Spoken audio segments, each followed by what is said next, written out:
আব্দুল মালেক শাহ হুজুর এমন একজন ব্যক্তিত্ব, উনি যেখানে উপস্থিত হবেন সব আলো ওনারই থাকবে। এখন ওনাকে আপনি দোয়া মোনাজাতের জন্য আনেন, মানে যেখানে সূর্য ওঠে সেখানে তারকা এমনি স্তিমিত হয়ে যায়, যেখানে সূর্যের আলো চলে আসে সেখানে মোমবাতি এমনিতেই মোমবাতির আব্দুল মালেক শাহ হুজুরকে আমরা এই জায়গায় মনে করি। তো ওনাকে মোনাজাতের জন্য আনলো না কি আনলো এটা আমি খুব গুরুত্বপূর্ণ কিছু মনে করি না।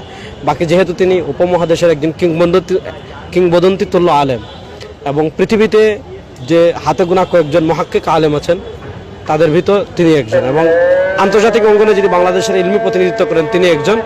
এজন্য আমরা মনে করি যেহেতু তিনি জাতীয় মসজিদের খতিব, তার আরবিতে বলে ইহানা, তার শানের সাথে যায় না এবং তাকে ছোটোভাবে উপস্থাপন করা হয়, এমন কিছু আমাদের ইসলামিক ফাউন্ডেশন থেকে বা জাতিভাবে হোক এটা আমরা কখনো চাইব না। আব্দুল মালেক শাহ হুজুর এমন একজন ব্যক্তিত্ব, উনি যেখানে উপস্থিত হবেন সব আলো ওনারই থাকবে।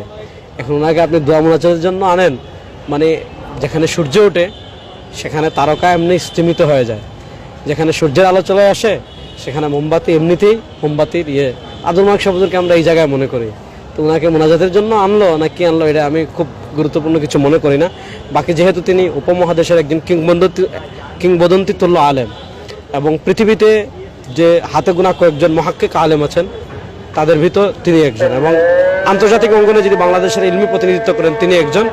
এজন্য আমরা মনে করি যেহেতু তিনি জাতীয় মসজিদের খতিব, তার আরবিতে বলে ইহানা, তার শানের সাথে যায় না এবং তাকে ছোটোভাবে উপস্থাপন করা হয়, এমন কিছু আমাদের ইসলামিক ফাউন্ডেশন থেকে বা জাতিভাবে হোক এটা আমরা কখনো চাইব না।